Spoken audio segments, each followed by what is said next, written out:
Hi guys, it's James, biomechanist and coach at the Shenzhen Sport University Center in China.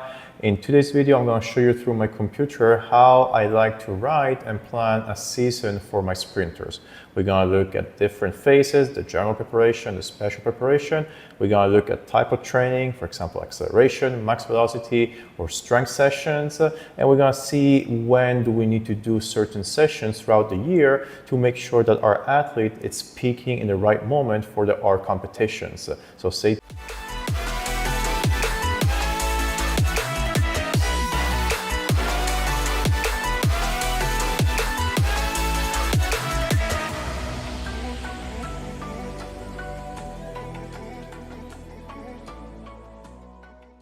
Okay guys, let's jump directly on the computer so you can see much better. So this is a plan that I wrote recently for the next season. It's not a real plan because we don't have any competitions planned over here. You can see in March or July or August. I just made up this plan to make you understand how I would organize my yearly plan for my athletes in case we had competitions over here. You can see in March, in July and August. So what do we need to add inside a yearly plan to make our work, our training much better, much easier?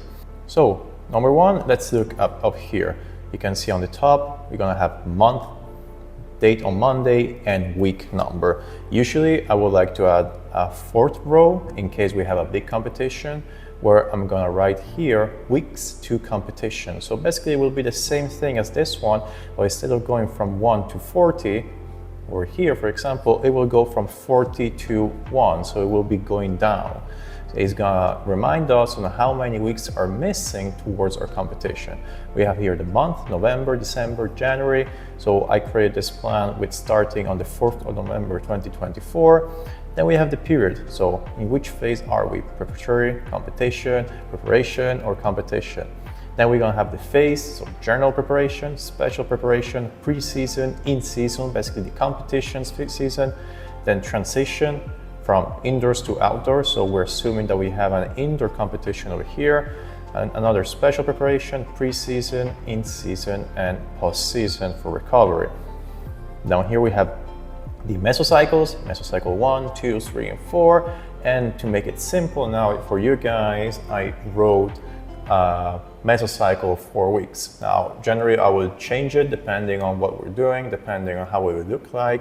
We'll do probably sometimes 3 microcycles, sometimes we'll do 4 microcycles, and some other times we'll do 5 microcycles, depending on how training is going and what is the season going on. If we have more competitions to do, or if we have to recover some from recoveries, or the intensity is too low or too high, I will change that. But to make it simple, now we are just doing 4 mesocycles, so only 4 microcycles. Microcycle 1, 2, 3, and 4 for each mesocycle. Now let's look at something different over here. Now let's look up here. Now let's not look at the training, let's look at how I like to separate my phases. So over here we have the preparation phase, it's a very long phase, and then we have the competition phase. It's quite straightforward and quite simple. Preparation, we are getting ready for the competition, and competition phase. We are simply now competing. We have a competition, and this is, for example, for the indoors. Then the preparation phase, it's separated in 3 sub-phases. We have the general preparation, we have the special preparation, and then we have the pre-season. Now, this is a very uncommon way to put it on together, because usually the special preparation and preseason in some textbooks, these are the same thing.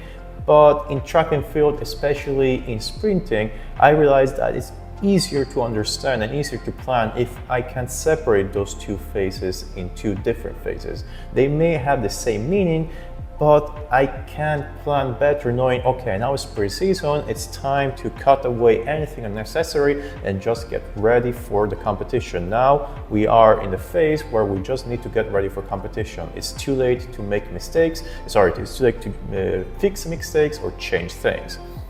Now in the general preparation, over here, we're gonna have a very high volume, but also a very low intensity training. So we're gonna do a lot of technical runs, a lot of technique training, a lot of tempo runs, a lot of training in the strength room with high volumes, but low intensity. So we're focusing more on hypertrophy and basic strength And then we're gonna move on into the special preparation, where we're starting to add into our training what are the requirements for sprinters, like accelerations, more strength, so more max and special strength, focusing also more on power, and also starting to put some technique in the blocks, analysis, biomechanics, so many things all together.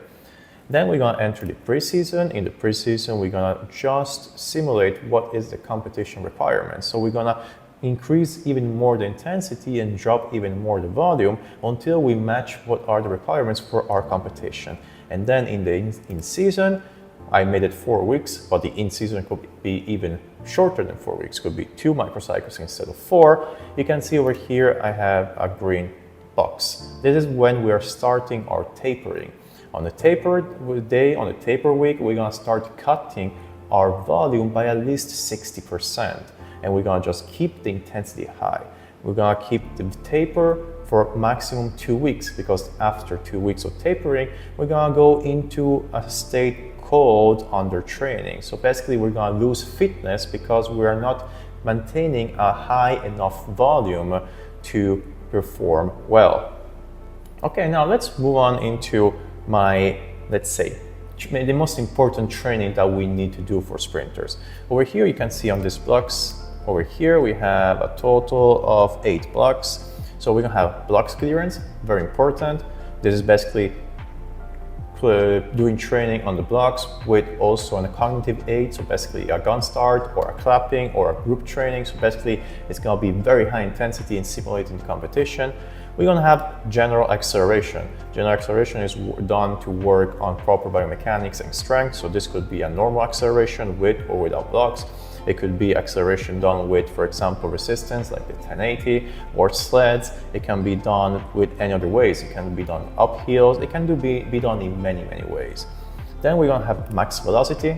So basically max velocity, it's a very high intensity and very, very low volume type of training, because max velocity, if you've seen my other videos, we explain as max velocity as when we achieve at least 96% of our top end speed. So if our top end speed max velocity is 10 meters per second, once we achieve 9.6 meters per second, that is our max velocity state. So it's a very high intensity because we're almost running 100%.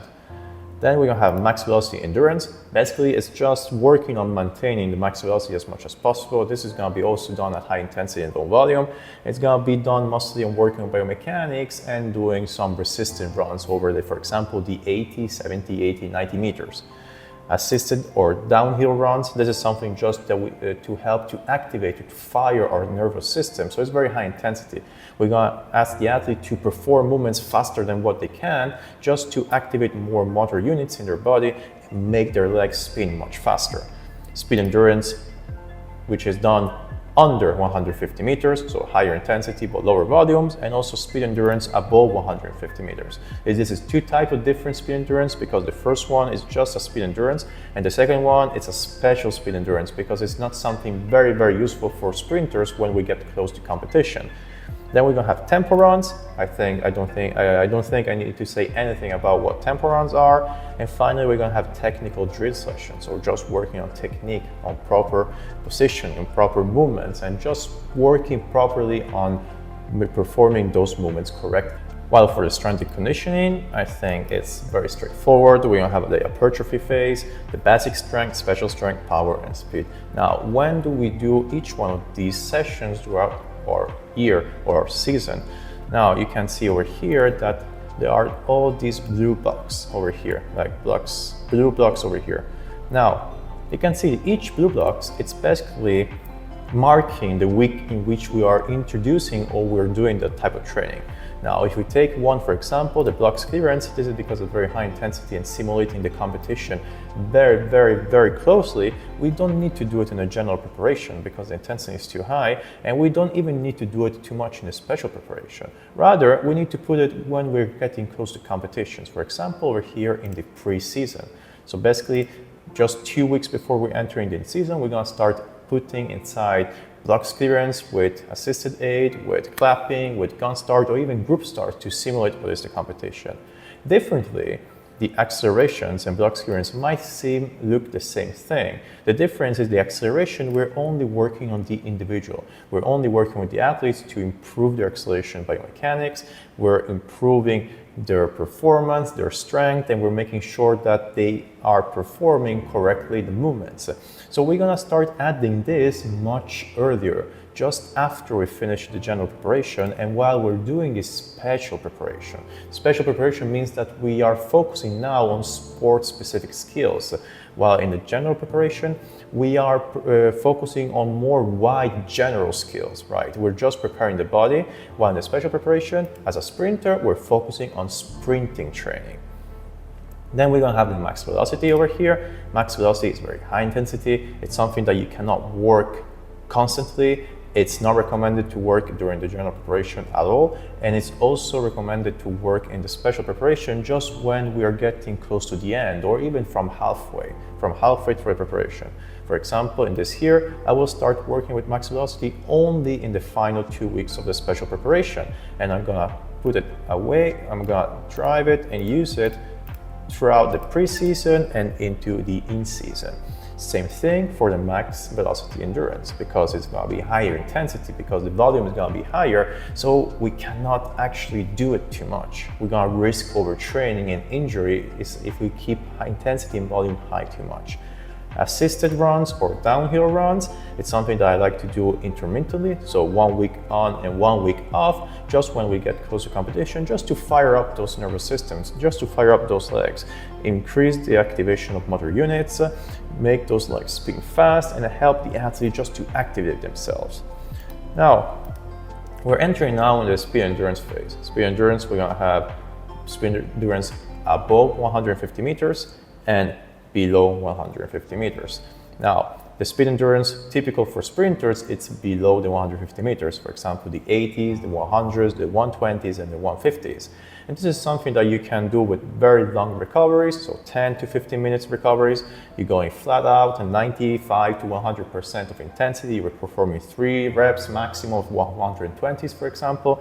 And this is just done to work on your speed endurance. And as well, because it's very high intensity, we're gonna start to put it inside since the special preparation phase, just over here. We don't need to work it into the general preparation because the intensity is too high. So at the beginning of special preparation, we're gonna have a lower intensity, let's say, for example, 3 times 150s at 85% intensity. And when we get closer to the competition over here, then we're gonna perform 2 times the 120s at 95% intensity. So you can see how the volume dropped while the intensity has risen. Generally, instead, for the special speed endurance, so any speed endurance that happens above the 150 meters, the intensity is going to be much lower, but the volume is going to be much higher. These are sessions that we do over the 200 meters, the 250 meters, and or the 300 meters even. And the recovery is going to be shorter, like 5 minutes. We're working more on the glycolytic system as well. The glycolytic system is also helpful for sprinters to be improve, because it will help to achieve a better performance in 100 meters and limiting what is the problems, biomechanical mistakes caused by fatigue. We discussed about this in another video. So we're gonna put this in the general preparation, just as together with tempo runs. Tempo runs, we just need them to do very far from competition, just to bring this body to fitness. And same with technical drill sessions. We're gonna do a lot of technique far away from the competition. When we get close to the competition, we're gonna take away of this technical drills, because it's too late to try to change or improve other things. If we look instead on the bottom, so we're talking about strength and conditioning, I'm following a straightforward plan as textbook written. We're gonna work in the general preparation with hypertrophy, so we're gonna do low intensity and high volume. For example, we're gonna perform 6 sets of 10 reps of squats at, let's say, 70%. Then we're gonna focus on basic strength, so for 5 times 5 reps of squat, anywhere between 80 to 90. Special strength, we're gonna try to improve what is over here, our maximum 1 RM. Usually with my athletes, I like to perform the 3 RM for safety reasons.